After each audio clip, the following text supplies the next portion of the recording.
কলকাতায় দুর্গাপুজোর পাশাপাশি রথযাত্রার প্রচলনও হয়েছিল শ্রাবণের হাত ধরে। কলকাতা পদাবলী নিবেদিত গড়িতে গপ্প সিরিজে এই পর্বে আমরা জেনে নেব সেই গল্প।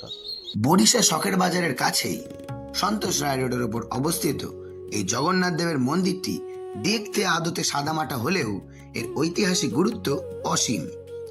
1719 সালে বড় বাড়ির প্রতিষ্ঠাতা রায় কৃষ্ণদেব মজুমদার চৌধুরী স্থির করেন একটি রথযাত্রার আয়োজন করার। সেই রথ বড় বাড়ি থেকে বেরিয়ে যেত বোসপাড়ায় হীরালাল বসুর বাড়িতে। প্রথমে রথে থাকতো কেবলই নারায়ণ শিলা। পরে 1911 সালে লালকুমার রায় চৌধুরী জগন্নাথ, সুভদ্রা ও বলরামের বিগ্রহ নির্মাণ করান ও বর্তমান মন্দিরটি প্রতিষ্ঠা করেন। 200 বছরের বেশি পুরনো এই রথযাত্রাটি কলকাতার প্রাচীনতম রথযাত্রা। আজও বরিশা সার্বজনীন রথযাত্রা কমিটি দ্বারা এটি মহাসমারোহে পালিত হয়। সেই সঙ্গে রথযাত্রা উপলক্ষে চলে 7 দিনব্যাপী মেলা। পরের পর্বে আমরা দেখব বড়বাড়ি সংলগ্ন অন্নপূর্ণা মন্দির।